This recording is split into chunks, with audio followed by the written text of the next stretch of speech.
Notre histoire commence dans cette maison, à Pan-de-Bois. Léo Michel Clossé vient au monde le 26 novembre 1916. 2 ans plus tard, sa famille emménage dans la commune du Val-de-Guéblange et plus précisément dans le hameau de Haute-Villers. Il grandit, entouré de ses 4 sœurs et reste loin des activités agricoles pour se concentrer sur ses études. Il veut devenir instituteur. Mais sa vie va prendre une autre tournure. Il intègre l'armée en 1936 à la grande surprise de tous.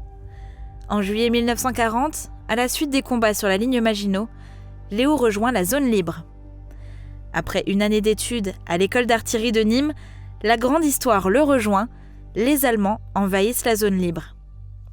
En 1943, en pleine Seconde Guerre mondiale, il veut faire plus pour accélérer la libération.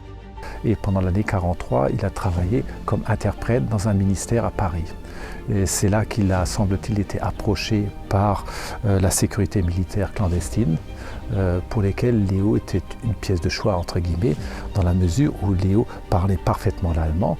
Et non seulement il parlait parfaitement l'allemand, mais il parlait l'allemand sans accent, vu qu'il a grandi dans une famille où on parlait le francique rhénan, donc le patois local. Léo a donc été mis dans un contexte où il servait pour le contre-espionnage allemand, d'une part, et aussi en vue de préparer l'arrivée des troupes alliées à Paris. Bel homme, à l'allemand impeccable, il devient donc espion pour la résistance. Ce n'est pas un homme de terrain, mais plutôt un homme de l'ombre qui travaille pour les services de renseignement. Un peu plus tard, au début de 1944, Léo a aussi intégré la prestigieuse organisation de résistance de l'armée, l'ORA, qui, elle, se considérait comme un poste avancé des troupes françaises sur le territoire déjà.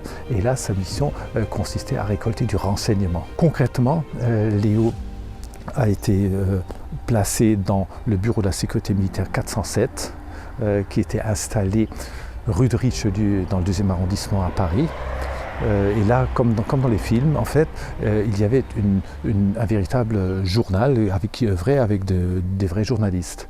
Et un certain nombre d'agents secrets étaient intégrés dans cette structure-là en tant que faux journalistes. Il n'existe pas de traces des missions notables de Léo qui ont contribué à la victoire des Français. Car étant agent secret, tout était confidentiel. La fin de la guerre le place au rang de lieutenant, mais les festivités seront de courte durée.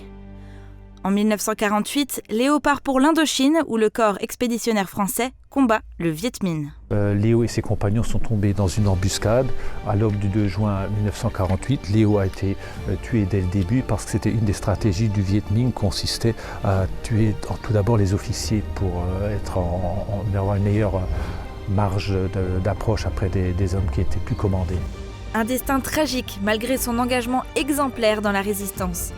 On lui décerne la Légion d'honneur à titre posthume le 1er septembre 1948.